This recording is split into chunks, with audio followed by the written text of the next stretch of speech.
Imagine standing on a quiet railway platform at dawn. Normally, this is a place of relentless motion, trains roaring, containers clattering, forklifts moving like clockwork. But today, silence. Hundreds of freight trains lie frozen across the landscape, stretching as far as the eye can see. Thousands of containers, each carrying billions of dollars worth of goods, electronics, car parts, dairy, clothing, sit stranded. Factories in Shanghai idle, assembly lines halted, warehouses piled with goods that cannot move. This isn't a temporary delay. It's a sudden freeze.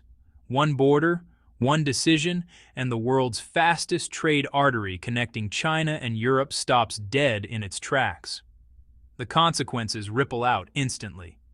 Supermarkets struggle to restock shelves.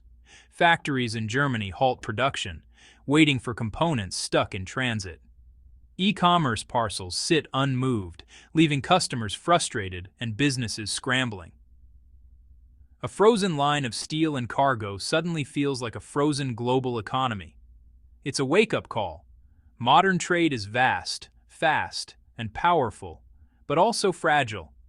And when a single artery stops flowing, it affects millions of people, thousands of businesses, and billions of dollars in goods. So how did this happen? What caused the world's most ambitious railway network to come to a grinding halt?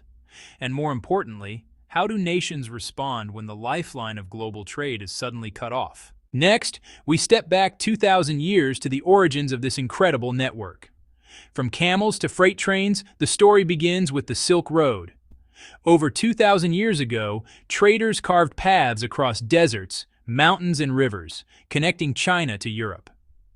Silk, spices, and ideas moved along these routes, turning distant lands into neighbors and small villages into bustling trading hubs. It was a lifeline, fragile yet transformative, a network that shaped economies, cultures, and even empires. Fast forward to the 21st century. The ancient Silk Road has been reborn, not with camels or caravans, but with massive freight trains thundering across continents. These steel beasts carry electronics, machinery, and goods worth billions, traveling thousands of kilometers in just days. The vision remains the same: connect east and west, move goods, and link communities. But now, the stakes are higher, the speed faster, and the impact global. Unlike ancient traders who risked deserts and bandits, today's freight networks face political tensions, technical bottlenecks, and geopolitical chess games. From camels to locomotives, the dream of a connected Eurasia has endured. And understanding this evolution is key to grasping why a sudden disruption in modern trade can shake the world. Next, we explore the first step in building this modern Silk Road. In 2011, a single freight train rolled out of Chongqing, China, bound for Duisburg, Germany. It was a test run, a bold experiment bridging east and west by rail. What began as one train, one route, quickly captured global attention. Over the years, that single line exploded into a sprawling network. Hundreds of trains now crisscross Eurasia every week, connecting dozens of cities, carrying billions of dollars in goods, from electronics and car parts to clothing and dairy. Factories in China can plan production with precision, knowing that their goods will reach Europe reliably. Retailers in Germany can import components and products without the uncertainty of weeks-long sea routes. This is more than logistics. It's a modern lifeline of commerce. The China-Europe rail network has become an economic artery, shaping trade flows, industrial planning, and global supply chains. Every container that moves isn't just cargo, it's a thread in the fabric of a connected world economy. But to understand its true scale, we need to look closer at the numbers and the corridors that make it possible. The China-Europe freight network isn't just impressive, it's colossal. Since its launch, over 100,000 trains have traversed thousands of kilometers, carrying more than 11 million containers filled with goods worth over $420 billion.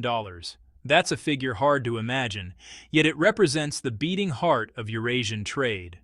The network operates along three main corridors: northern, central, and western.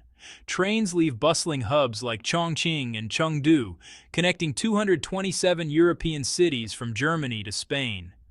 The longest journeys stretch nearly 14,000 kilometers, but they still take just around 20 days, weeks faster than traditional sea shipping. This isn't just a line on a map. It's a spiderweb of commerce, moving everything from high-tech electronics and car parts to dairy, clothing, and perishables. Factories in China can rely on predictable schedules. European industries can ship components back without fear of delay. Yet despite its size and speed, this network has fragile points, choke points that can turn efficiency into vulnerability. Even the largest, most sophisticated networks have weak points, and the China-Europe rail system is no exception. One tiny town in Poland, Małaszewicze, holds outsized importance.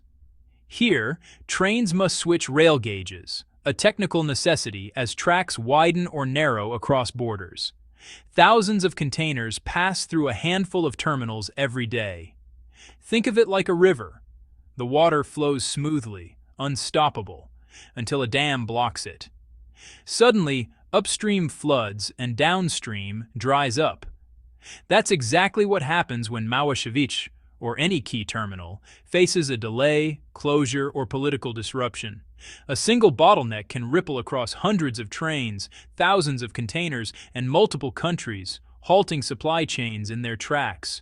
Factories pause, stores struggle to restock, and the flow of goods that powers economies grinds to a stop. This fragility is hidden behind the network's impressive numbers. One moment, the system hums like clockwork. The next, it can freeze global trade overnight. For Poland, Małaszewicze isn't just a railway town, it's a strategic economic powerhouse. Every train passing through brings jobs, customs fees, and business for local logistics companies. Forklifts hum, cranes lift containers, and warehouses operate around the clock, keeping hundreds of workers employed. Terminal fees, customs handling, and storage contracts generate millions of euros annually, making the town's economy almost entirely dependent on the railway. Geography has become leverage. Poland controls a key choke point in a network that moves billions of dollars of goods every year. Beyond money, this control is strategic. By managing the flow of trade, Poland gains bargaining power in negotiations with neighboring countries, the European Union, and even global logistics partners. One border, one terminal, one town, yet the impact resonates across continents. But with great power comes great risk. Any disruption here doesn't just hurt Poland's economy, it can ripple across the entire China-Europe trade network, showing how fragile global commerce can be. In early September 2025, what seemed like a routine trade corridor erupted into chaos. Over 20 Russian-made drones, launched from Ukraine, accidentally entered Polish airspace. While no major damage occurred, Poland responded immediately, intercepting the drones and raising alarms. Tensions escalated fast. Russia and Belarus announced a joint military exercise near Poland's border, involving nearly 100,000 troops and even simulating nuclear strike scenarios. For Polish authorities, the region had suddenly become unpredictable and dangerous. The response was swift and absolute. All border crossings with Belarus were closed, including the crucial rail lines at Małaszewicze. Overnight, hundreds of trains halted. Tens of thousands of containers, billions of dollars in goods, were stranded. Factories in China paused production, European industries faced delays, and supply chains froze across Eurasia. One border, one decision, and the world's fastest trade artery ground to a stop. What had been a smooth, reliable network was suddenly a frozen lifeline, revealing just how intertwined geopolitics and global trade have become.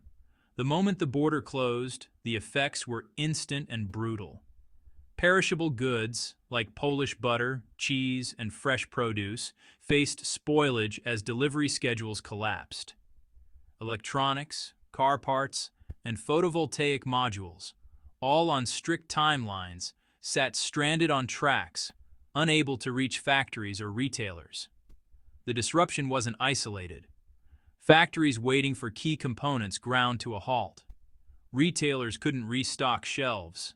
E-commerce parcels piled up, leaving customers frustrated and businesses scrambling. Even a single delayed train triggered a chain reaction, halting production lines and forcing companies into costly alternatives, like air freight. Globally, billions of dollars in trade were suddenly frozen. The reliability of the China-Europe freight network, once a hallmark of modern logistics, was thrown into question. What seemed like a distant geopolitical decision in Poland quickly became a tangible, real-world freeze that affected businesses, workers, and consumers across continents.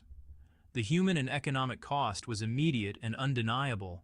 Małaszewicze, normally a hive of motion and commerce, became eerily silent. Dozens of logistics companies halted operations. Warehouses that usually buzzed with forklifts and cranes now sat empty. Trucks queued at customs, unable to move containers in or out. The town that thrives on the pulse of freight suddenly felt like a ghost town. Normally, the Małaszewicze terminal handles around 350,000 containers each year, employing hundreds and fueling the local economy. But with the border closed, activity stopped almost entirely.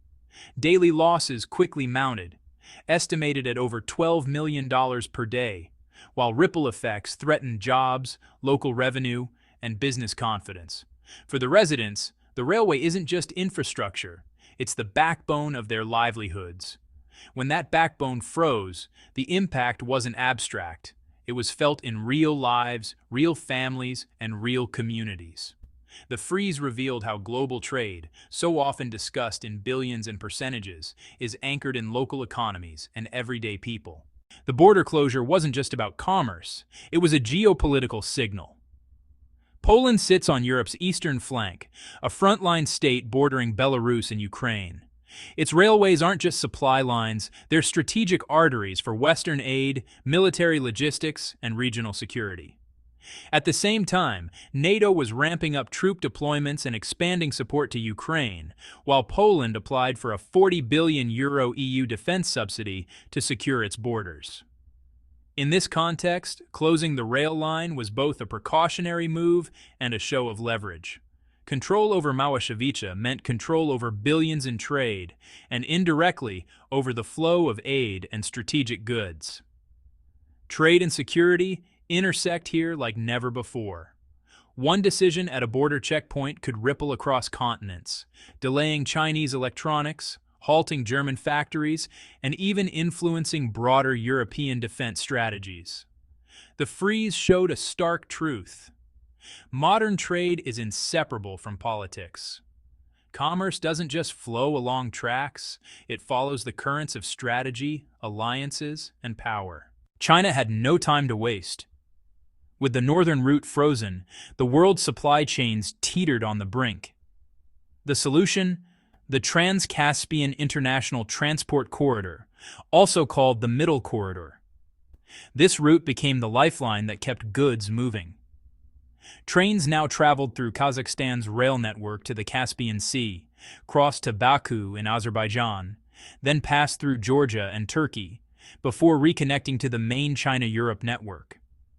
It wasn't just a detour, it was a strategic pivot under pressure, proving the value of redundancy in logistics. The results were staggering. At the height of the Poland blockade, this corridor handled over $45 million in goods in a single day, with 229 trains running in 2025's first 3 quarters, a 28-fold increase compared to the previous year. Factories kept operating, retailers continued to receive shipments, and the most critical supply chains remained intact. China's rapid adaptation turned a potential disaster into a demonstration of foresight, planning, and resilience. Next, we'll look at even bolder long-term strategies, including Arctic shipping and a new southern overland corridor. China isn't just reacting, it's planning decades ahead. One bold experiment is the Arctic Northern Sea Route, a seasonal shipping lane along Russia's Arctic coast. Cargo ships from Ningbo or Shanghai can reach northern Europe in roughly 18 days, nearly half the time of traditional Suez Canal routes. Time-sensitive goods, electronics, perishables, benefit enormously.